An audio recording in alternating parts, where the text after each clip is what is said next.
The big meeting room was full of noise. Strange voices from different worlds mixed together like water and oil. Ambassador Hyunwoo stood at the front of the room.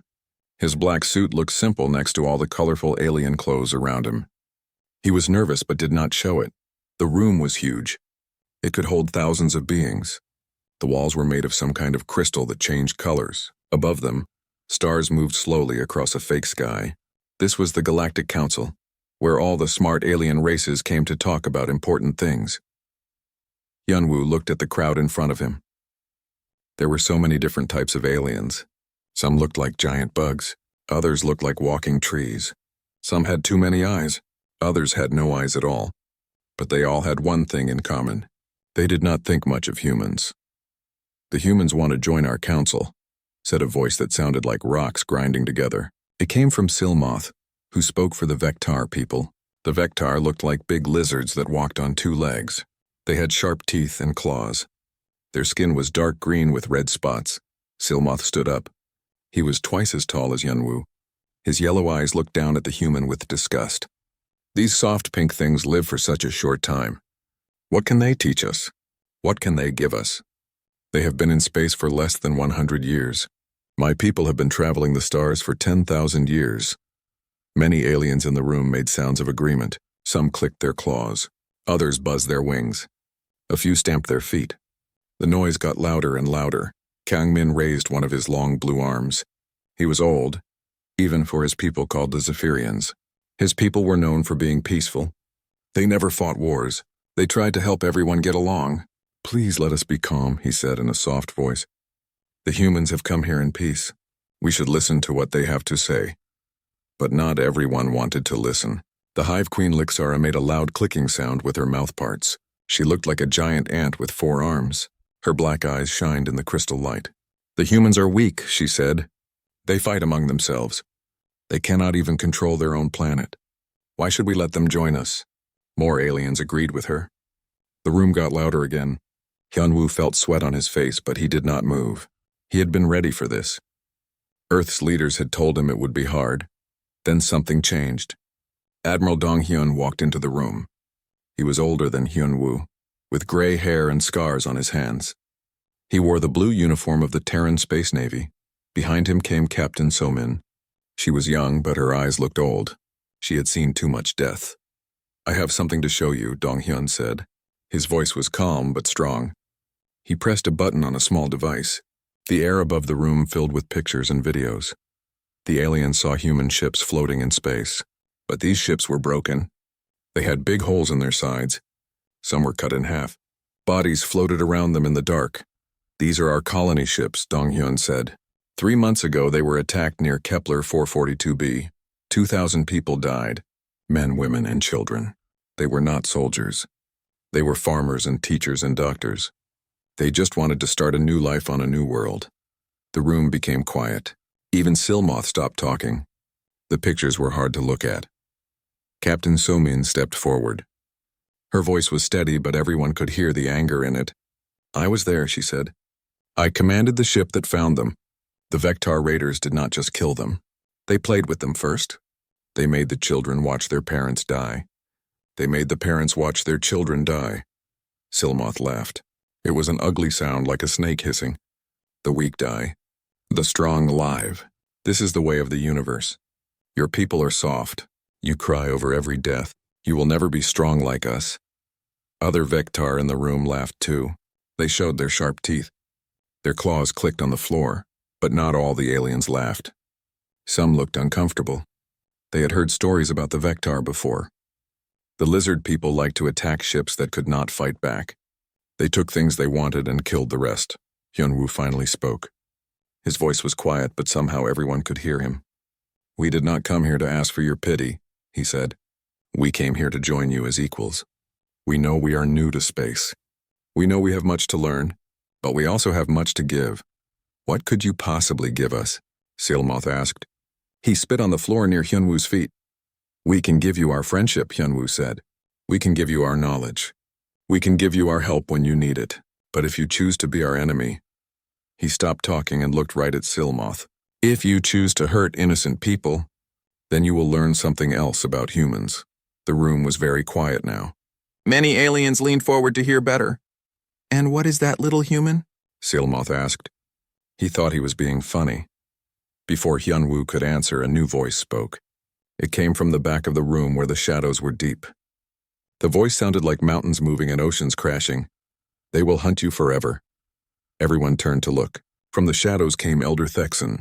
He was one of the Void-Touched, the oldest race in the galaxy. He had lived for thousands of years. His skin looked like black stone with silver lines running through it. His eyes were like stars. Even Silmoth became quiet when Elder Thexan spoke. The old being was respected by everyone, even enemies. I have seen many races rise and fall, Elder Thexan said. His voice made the air shake. I have seen great wars and great peace. I have seen species that conquered whole galaxies and species that could not leave their home world. He walked slowly toward the center of the room. His feet made no sound on the floor. But I have never seen anything like humans, he said. They are not the strongest. They are not the smartest. They are not the fastest. But they have something else, something that makes them very dangerous. What? Asked Kang Min. Even the peaceful Zephyrian wanted to know. Elder Thexan looked at Hyunwoo. Then he looked at all the aliens in the room. They never forget, he said. And they never give up.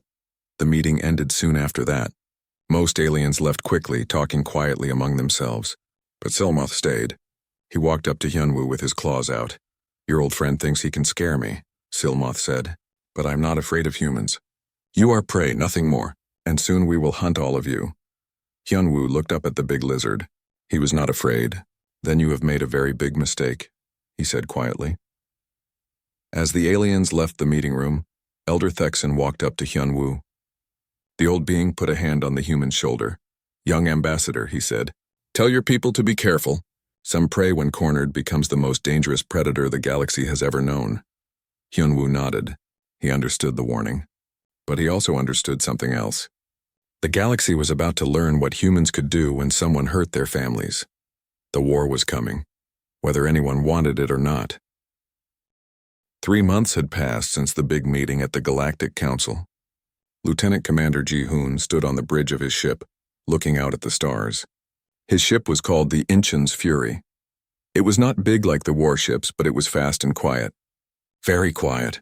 The ship moved through space like a ghost. Its special coating made it hard for enemy sensors to find it. The engines were built to make almost no sound. Even the lights inside were dim so they would not show up on scans. Sir, we are getting close to the target area, said Specialist Yoonji. She sat at the intelligence station looking at her screens. Her job was to find the enemy and learn their secrets. She was very good at it, Ji-hoon nodded. Good work, Yoonji. What do you see? Yoonji pressed some buttons and a big picture appeared in the air above them. It showed the Crimson Nebula, a huge cloud of red gas and dust. Inside the cloud were many small dots. The Vectar are using the nebula to hide, she said. The gas makes it hard for most sensors to work, but our new equipment can see through it. I count at least 50 ships in there. Chief Engineer Tae-yang looked up from his station. His hands were dirty from working on the engines. The quiet running systems are working fine, he said. We can get much closer without them knowing we are here. Ji-hoon was glad to hear this. The mission was very dangerous. If the Vectar found them, the small ship would not last long against 50 enemy vessels. Take us in slowly, Ji-hoon told the pilot. Stay in the shadow of that big asteroid. The ship moved deeper into the nebula. The red gas swirled around them like blood and water. It was beautiful, but also scary. They all knew that death was hiding in the clouds. Dr. Yu-jin sat at the science station. She was studying everything they could learn about their enemy. I am picking up their communications, she said. They use smell-based signals to talk to each other, like how ants leave trails for other ants to follow. This was important news. If humans could understand how the Vectar talk to each other, they could use it against them. Can we block their signals? Ji-hoon asked. Maybe, Dr. Yu-jin said. I need more time to study them. Sergeant Bo-ram stood near the back of the bridge. She was a Marine, trained to fight in spacesuits and on enemy ships. Her weapons were always ready. Sir, if you need someone to get closer to their ships, I can do it, she said. Ji-hoon looked at her. Bo-ram was brave, but this was very dangerous. Not yet, Sergeant. Let us see what we can learn from here first. They moved closer to the Vectar fleet. Sensor operator Minho watched his screens carefully. He was looking for any sign that the enemy had found them. All clear so far, he whispered. Through the nebula, they could see the Vectar base. It was built on a big asteroid in the HD 164595 system. The asteroid had been hollowed out and filled with docks for ships. Lights moved around it like fireflies. Look at that, Yunji said, pointing at her screen. That big ship in the center, the one with all the red markings. That must be Admiral Krikstar's flagship. Everyone knew that name. Krikstar was the Vectar leader who had ordered the attack on the human colony ships. He was the one they all wanted to find. We need to get closer, Ji-hoon said. Pilot Haewon, can you get us to that smaller asteroid? The one with the mining equipment on it? Haewon was the best pilot in the fleet. She could fly a ship through spaces that other people said were impossible. Yes, sir. But it will be tight. One wrong move and they will see us do it. The ship moved like a snake through the asteroid field. Haewon's hands danced over the controls. She used the gravity of the rocks to help push them along without using the engines. It was like surfing on invisible waves. They made it to the mining asteroid without being seen. From there, they could see everything the Vectar were doing. My God, whispered Communications Officer Jae-sung. He was looking at the enemy base through the ship's cameras. There must be thousands of them down there. The base was huge. Ships came and went all the time. Some were warships with big guns. Others were cargo ships full of things they had stolen from other people. And some ships looked like they were built just for raiding colonies. They are planning something big, Yunji said. She had been listening to their communications. I think they want to attack more human worlds. This was bad news. The human colonies were not ready for a big attack. Most of them only had small defense ships. We need to warn Earth, Ji-hoon said. Jae-sung, send a message back home. Tell them what we found. But as Jae-sung started to send the message, Minho's screens lit up with warnings. Sir, enemy patrol coming this way. 3 ships moving fast. Everyone on the bridge froze. They had been found. How long until they get here? Ji-hoon asked. 2 minutes, Minho said. Ji-hoon had to make a quick choice. They could try to run, but the enemy ships were faster. They could try to hide, but there was nowhere to go. Or they could fight, but 3 against 1 was bad odds. Haewon, get us out of here, he said. Use the asteroid's gravity to slingshot us away. Haewon's fingers flew over the controls. The ship spun around the asteroid like a ball on a string. The gravity grabbed them and threw them toward open space, but the enemy ships were still coming. They are firing, Minho shouted. Red laser beams cut through the space where they had been just seconds before. The Vectar ships were fast and their weapons were powerful. Return fire, Ji-hoon ordered. The Incheon's Fury was small, but it had good weapons. Blue energy beams shot out and hit one of the enemy ships. The Vectar ship exploded in a ball of fire. But the other 2 ships kept coming, and they were calling for help. More ships coming from the base, Minho said. At least 10 of them. Haewon pushed the engines as hard as they would go. The ship shook and rattled as they ran through the asteroid field. Rocks flew past them like bullets.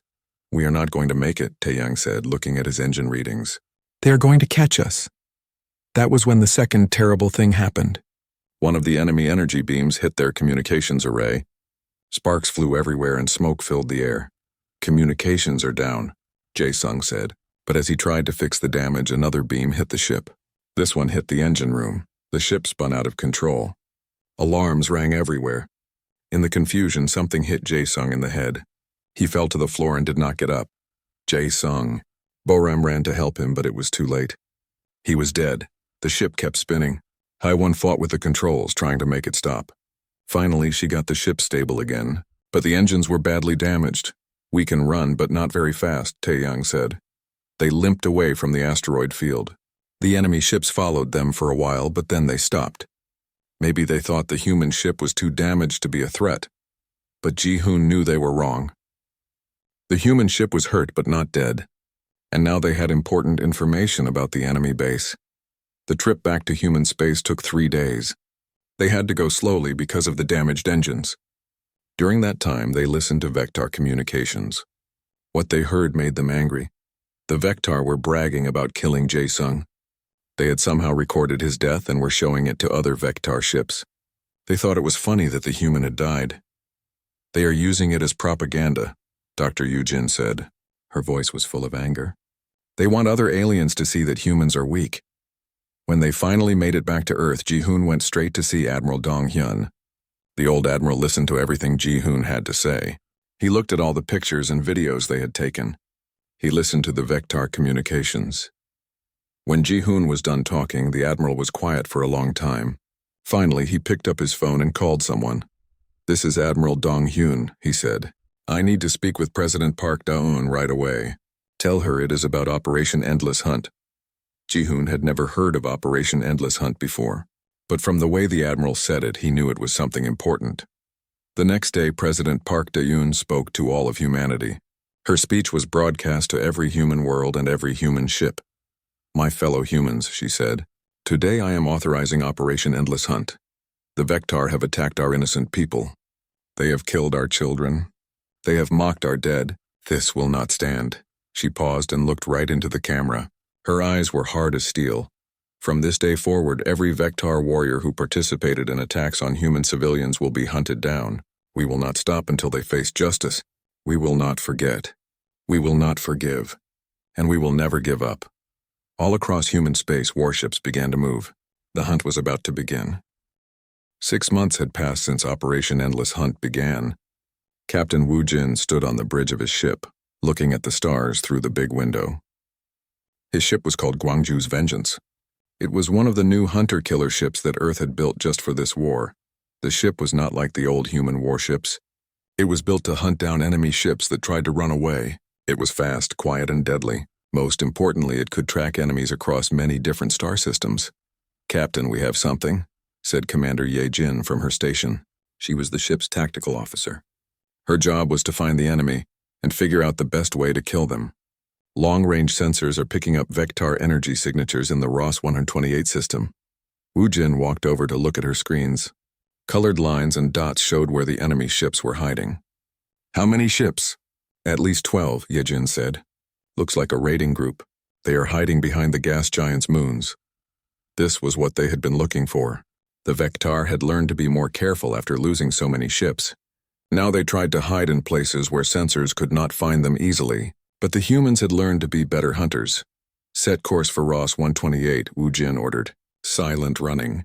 I want to get close before they know we are there." The ship turned toward its target. The crew worked quietly and efficiently. Everyone knew their job. They had done this many times before. Meanwhile, in another part of space, Colonel Sung-ho was leading a very different kind of mission. He commanded the 7th Human Marine Division, and they were about to attack a Vectar supply depot on the planet Gliese 667c. "Remember, we go in fast and hard," Sung-ho told his Marines. They were all wearing special armor that let them fight in space or on planets. Intelligence says there are about 200 Vectar soldiers down there. They have supplies for at least 50 ships. Lieutenant Ji Young checked her weapons one more time. She was known throughout the Marines for being very good at fighting in places with no gravity. The other soldier said she could fly through space like a bird. "Sir, what about prisoners?" asked one of the younger Marines. Colonel Sung-ho looked at him with hard eyes. "Anyone who surrenders will be taken prisoner. Anyone who fights will be killed. Anyone who tries to run out," he paused. "Well, they can try." The Marines laughed. They all knew that running from humans was not easy these days. The attack ships dropped out of hyperspace near the planet. The Vectar base was built into a big crater on the planet's surface. It had shields and weapon towers to protect it. But the humans had new weapons that the Vectar had never seen before. "Drop pods away," said the ship's captain. 50 metal pods shot down toward the planet like falling stars. Inside each pod were 4 Marines ready to fight. The pods were designed to punch through shields and armor. The Vectar weapons could not stop them. Ji Young's pod hit the ground hard. She and her team jumped out, already firing their weapons. The Vectar soldiers were confused and scared. They had not expected humans to attack so far from human space. "First squad, take the command center," Sung-ho ordered over the radio. "Second squad, destroy the fuel depot. Third squad, secure the prisoners." The battle was over in 20 minutes. The Vectar fought hard, but they were not ready for human tactics. The Marines moved like ghosts, appearing and disappearing before the enemy could react. When it was over, the supply depot was destroyed. The fuel that would have powered 50 Vectar ships was burning in the crater, and 12 Vectar officers were in chains, waiting to be taken back to human space for trial. Back in space, Captain Woo Jin's ship had found its target. The Vectar raiding group was exactly where Commander Ye Jin had said they would be. 12 ships hiding behind the moons of a gas giant, waiting to attack human cargo ships. They do not know we are here, Ye Jin said quietly. Their sensors are still set for normal space traffic. They are not looking for hunter-killers. The lead Vectar ship was commanded by Fleet Admiral Zexmoth. He was one of the Vectar leaders who had been at the first colony attack. His ship was bigger than the others and had more weapons. Perfect, Wu Jin said. Signal the other ships in our group. Tell them to move into position. The humans had learned that one ship against 12 was bad odds, so they traveled in groups now. 3 hunter-killer ships working together could destroy much larger enemy forces. Ensign Inguk sat at the navigation station. He was very good at predicting where enemy ships would go when they tried to run away. Sir, when they see us, they will try to escape through the hyperspace jump point near the 4th moon. I can have our other ships waiting there? Do it, Wu Jin said. The trap was set. Now they just had to spring it. All ships, this is Guangzhou's vengeance, Wu Jin said into his radio. Begin the attack. The 3 human ships dropped their stealth fields and opened fire. Blue energy beams and missiles flew across space toward the Vectar fleet. The enemy ships were caught completely by surprise. 2 of them exploded before they could even raise their shields. The others tried to run, just like Inguk had predicted. They are heading for the jump point, Ye Jin reported. Right into our trap, Wu Jin smiled. The Vectar ships flew as fast as they could toward safety, but when they got to the jump point, 2 more human ships were waiting for them. The enemy found themselves caught between 5 human ships with nowhere to go. The battle was short and brutal. The Vectar fought bravely, but they were outnumbered and outgunned. One by one, their ships were destroyed. Only Admiral Zexmoth's flagship was left. This is Captain Wu Jin of the Terran Navy, he said over the radio. Surrender now and you will be treated fairly. Admiral Zexmoth's answer came back immediately. Never. We will die before we surrender to soft human scum. Then you will die, Wu Jin said simply. The last Vectar ship exploded in a ball of fire. Admiral Zexmoth and his entire crew were dead. Far away on Earth, Dr. Shungmin was working in his laboratory. He was the head of the Terran War Research Division. His job was to make new weapons to use against the Vectar. The new silence field generators are ready for testing, his assistant Nari told him. She was a brilliant scientist who had figured out how to disrupt Vectar communications. The silence field was a terrible weapon. It blocked the smell-based signals that the Vectar used to talk to each other. When it was turned on, Vectar soldiers could not coordinate their attacks. They became confused and scared like ants whose trail had been washed away. Excellent, Dr. Shungmin said. Send the plans to all our ships. Make sure every Marine unit gets at least 2 generators. Meanwhile, at the Galactic Council, things were very different than they had been 6 months ago. General Kyung-Soo stood before the assembled aliens with a report that made everyone uncomfortable. In the past 6 months, human forces have destroyed over 200 Vectar ships, he said. His voice was calm, but the numbers were shocking. We have captured 57 Vectar officers for war crimes trials. We have destroyed 43 supply depots and 15 military bases. The aliens in the room were quiet. They had never seen anything like this before. Most wars in the galaxy were fought slowly, with long pauses between battles. But the humans never stopped hunting. Ambassador Silmoth stood up. He looked much older than he had 6 months ago. His once bright scales were now dull and gray.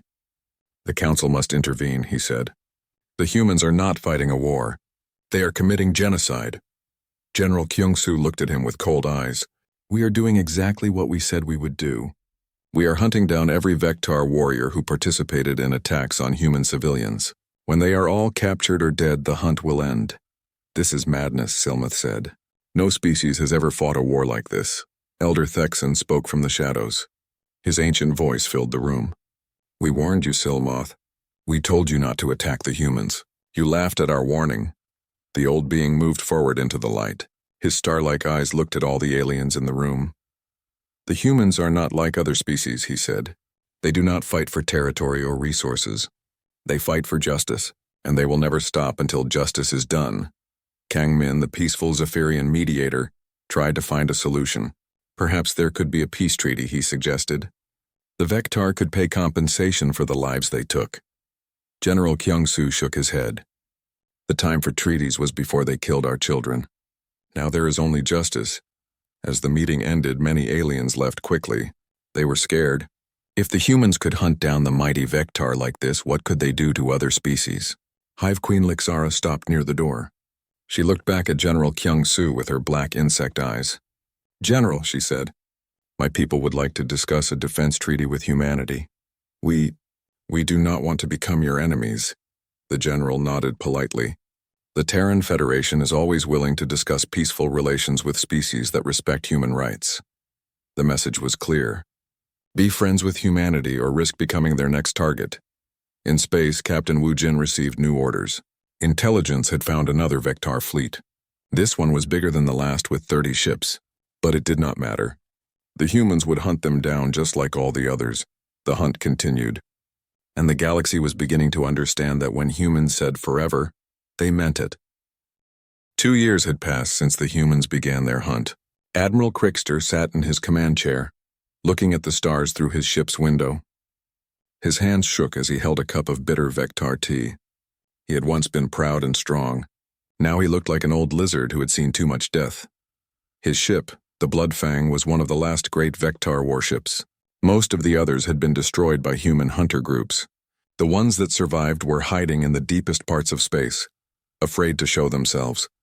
"Admiral," said his aide, a young Vectar named Texal. "We have received another message from the humans. They want to talk." Crickstar laughed, but it was not a happy sound.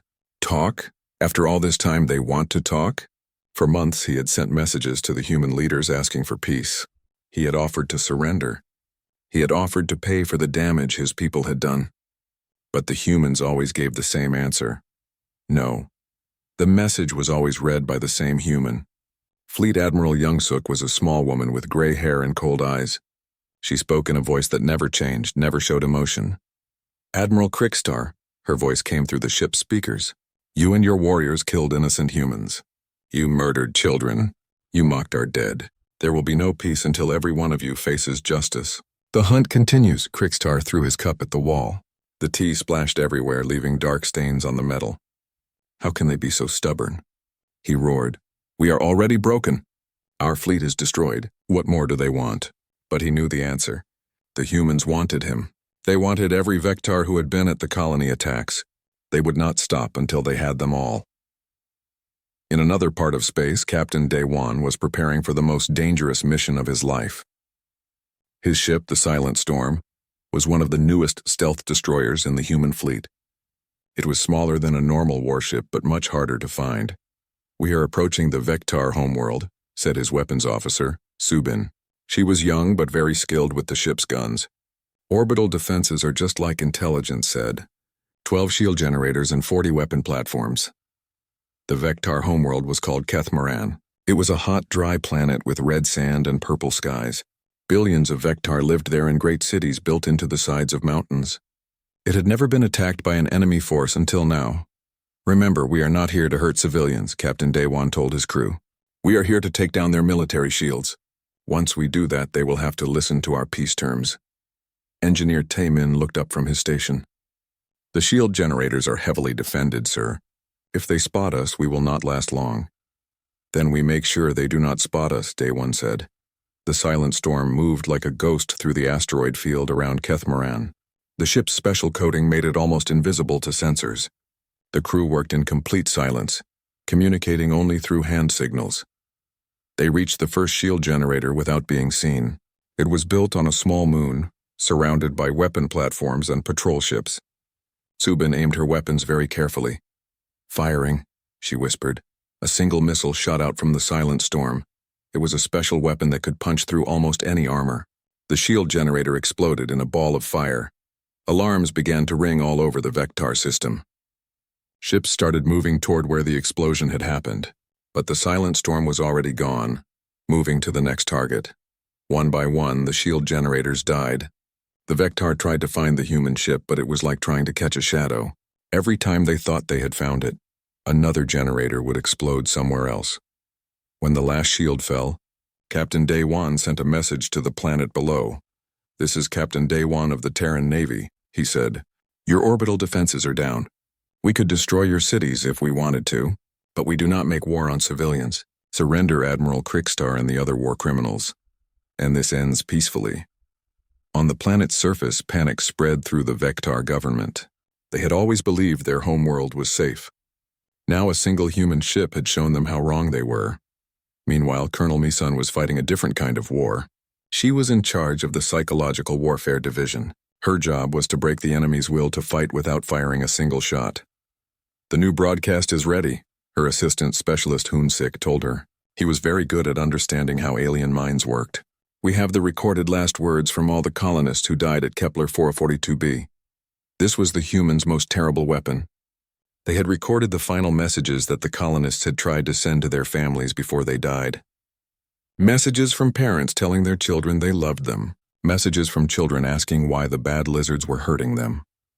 Broadcasted on all Vectar communication channels," Colonel Misun ordered. "Make sure every Vectar in the galaxy hears it." The broadcasts began that night. On every Vectar ship, on every Vectar base, on every Vectar world, the voices of the dead humans could be heard. They spoke in simple words that any universal translator could understand. "Mommy, I'm scared. Why are the monsters hurting Daddy? Tell my wife I love her. Tell my children I tried to protect them. Please, we are just farmers. We do not have weapons. Please do not hurt the children." The effect was devastating. Many Vectar soldiers had never heard the voices of their victims before. They had been told that humans were weak enemies who did not matter. But these voices showed them the truth. They had killed innocent people who had done nothing wrong. Some Vectar ships stopped fighting and surrendered. Others tried to run away from human space. A few even turned on their own commanders, demanding to know why they had been ordered to kill children. Commander Junho was tracking one of these deserter groups when he made an amazing discovery. His ship had been following a Vectar cruiser for 3 days when suddenly the enemy ship stopped. "They are sending us a message," his communications officer reported.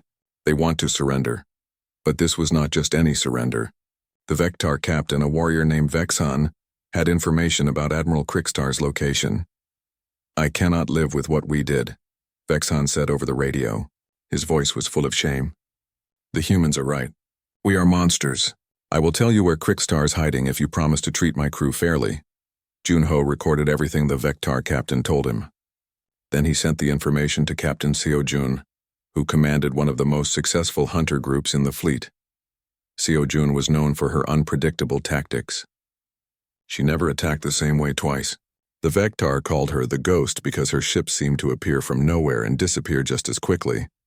"So Krickstar is hiding in the Barnard star system," she said to her crew. "He thinks the radiation from the red dwarf star will hide his ships from our sensors." Her tactical officer smiled. "Should we call for backup?" "No," Seo-jun said. "Let's end this ourselves." Back on Earth, Minister of War Byung-woo was reading reports from all over the galaxy. The news was better than anyone had hoped.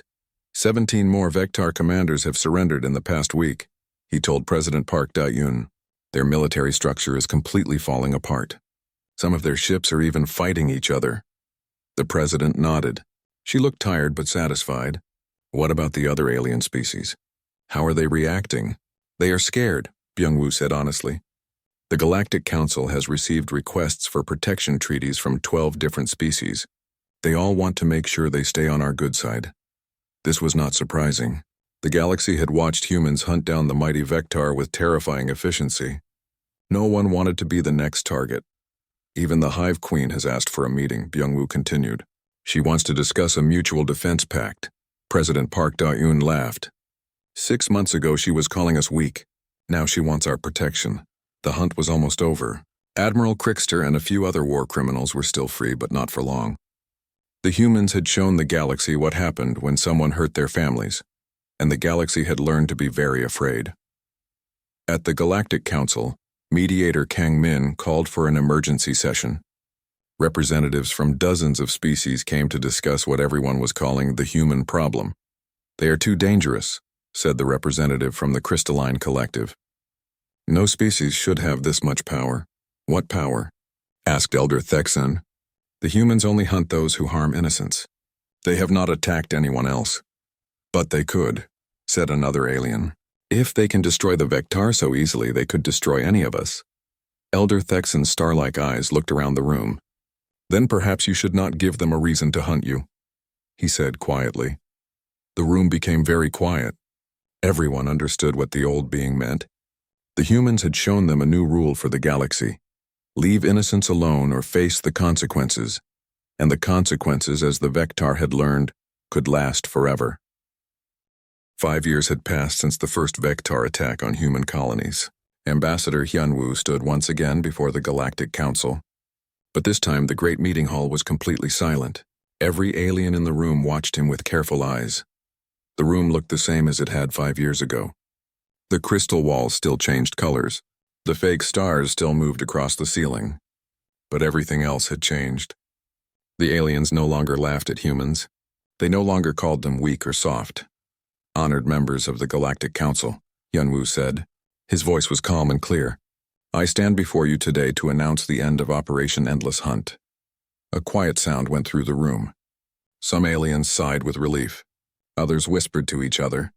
All of them had been waiting for this moment. The last Vectar war criminal was captured 3 days ago, Hyunwoo continued. Admiral Krikstar and his remaining officers are now in custody. They will stand trial for their crimes against humanity. Fleet Admiral Young-suk stepped forward. She was older now, with more gray in her hair. But her eyes were still hard as steel. In her hands, she carried a data pad with numbers that made the aliens uncomfortable. The final count, she said in her steady voice. 847 Vectar warships destroyed. 23 military installations eliminated. 112 war criminals captured. 0 human hunter groups lost to enemy action. The numbers hung in the air like a dark cloud. The Vectar had been one of the strongest military powers in the galaxy. Now they were broken and defeated. Elder Thexan spoke from his place in the shadows. His ancient voice made the air tremble. In 10 million years of galactic history, we have seen many species rise and fall. We have seen great wars that lasted centuries. We have seen entire civilizations destroyed by their enemies. The old being moved forward into the light. His black stone skin seemed to glow with inner fire. But never have we seen anything like this, he said. The humans did not fight for territory. They did not fight for resources. They did not fight for glory. They fought for justice, and they never stopped until justice was done. At the back of the room, the surviving Vectar ambassador Nextal stood up slowly. He was the younger brother of the now-dead Silmoth. His scales were dull and his head was bowed in shame. On behalf of the Vectar people, he said, his voice barely above a whisper, I formally surrender all remaining military assets to human custody. We accept responsibility for the crimes committed by our warriors. We ask for mercy. Ambassador Hyunwoo looked at him for a long moment. Then he nodded. The Terran Federation accepts your surrender, he said. Your people will be given a chance to rebuild, but you will do so under human supervision until we are satisfied that you will never again threaten innocent lives. Intelligence Director Chan Woo stepped forward with another report. He had been studying how the human hunt had affected the entire galaxy. 16 different alien species have studied human pursuit tactics, he said.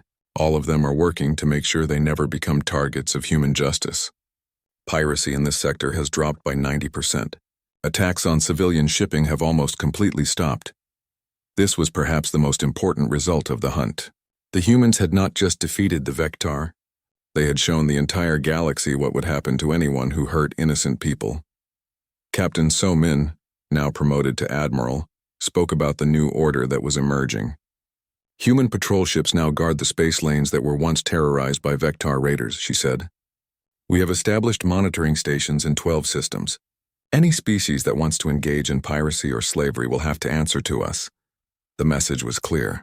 Humanity had become the galaxy's police force, whether anyone had asked them to or not. Mediator Kang Min raised one of his long blue arms. What about the future, he asked. Will humans continue to patrol our space? Will you become our rulers? President Park Da-eun's image appeared on the main screen. She was speaking from Earth, but her words were heard in every corner of the galaxy. The Terran Federation has no desire to rule other species, she said. We want only peace and justice. We will patrol the space lanes as long as necessary to protect innocent lives. We will hunt down pirates and slavers wherever they hide. And we will ensure that what happened to our colonists never happens to anyone else. She paused and looked directly into the camera. Her eyes held the same hardness they had gained 5 years ago. But let this serve as a warning to all who would prey upon the weak, she said. Humanity remembers. We will find you. We will stop you. And we will ensure justice is served no matter how long it takes. Elder Thexan moved to the center of the room. In his hands he held an ancient book. It was the Galactic Codex, the record of all known species in the galaxy. It is time to update our records, he said. His star-like eyes looked at all the aliens in the room. Species classification: humans from the planet Sol 3. Threat level: extreme when provoked.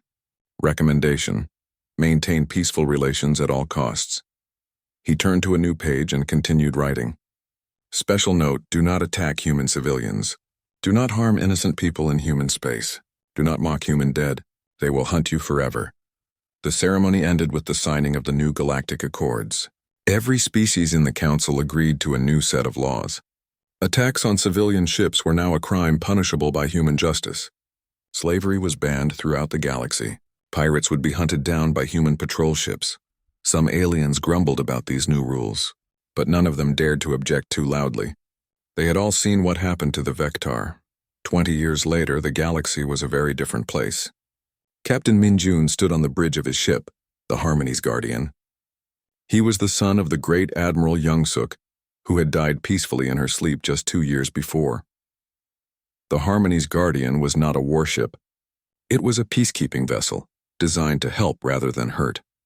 But everyone in the galaxy knew that if peaceful methods failed, the hunter-killer ships were never far away. "Sir, we are receiving a distress call," said his communications officer. "A cargo ship is being attacked by pirates in the Tau Ceti system." Min Jun smiled grimly. Pirates were rare these days, but some criminals never learned. "Set course for Tau Ceti," he ordered, "and send a message to the pirates. Tell them they have one chance to surrender before we arrive." The ship turned toward its destination. The crew worked calmly and efficiently. They had done this many times before. When they arrived at Tau Ceti, the pirate ships were already running away. They had heard the message and decided they did not want to face human justice. The cargo ship was safe. "Thank you," said the cargo ship's captain over the radio. He was a member of the Andromedan Trade Union, one of the species that had once laughed at humans. "Without your protection, we would have lost everything." "It is our duty," Min Jun replied. "All innocent beings deserve to travel safely through space." Back on Earth, Ambassador Hyunwoo had retired from politics. He now taught young diplomats at the Terran Academy. On his office wall hung a simple plaque with words that had become humanity's unofficial motto. "We remember. We pursue. We never forget." His students came from many different worlds. Humans, of course, but also young aliens who wanted to learn from the species that had brought peace to the galaxy. "Professor," asked a young Zephyrian student, "why did the humans never give up? Other species would have stopped fighting after a few months." Hyunwoo looked out his window at the stars. "Because we understood something that others did not," he said. "Justice is not about revenge. It is about making sure that innocent people can live without fear, and that is worth any sacrifice." The Vectar survivors had found new lives throughout the galaxy. Some worked as artists, creating beautiful sculptures from metal and stone. Others became teachers, helping young aliens understand the consequences of violence. Reformed General Yextar now worked with human peacekeepers. He helped them understand how other warrior cultures thought. His knowledge had prevented several conflicts from turning into wars. "I cannot change what my people did," he often told the young humans he worked with, "but I can make sure it never happens again." The galaxy had learned a simple truth about humans. They were not the strongest species. They were not the smartest. They were not the fastest. But they had something that no other species possessed: an absolute refusal to let evil go unpunished. Their greatest weakness had become their greatest strength. Their love for their own kind, their emotional attachment to justice, their inability to forget the innocent dead. These things had made them unstoppable. Other species fought for territory or resources. They made war to gain power or wealth, but humans fought for something different. They fought to protect the weak and punish the guilty, and they would never ever stop. The galaxy was now a place where pirates hid in fear, where slavers operated in secret, where anyone who hurt innocent people looked over their shoulder and wondered if the humans were coming. They usually were. In the deepest parts of space, where no government could reach, criminals still told stories around their fires. They whispered about the humans who never gave up, who never forgot, who would hunt you across 1,000 star systems if you hurt someone they protected. These stories were meant to be warnings, but they had become something else entirely.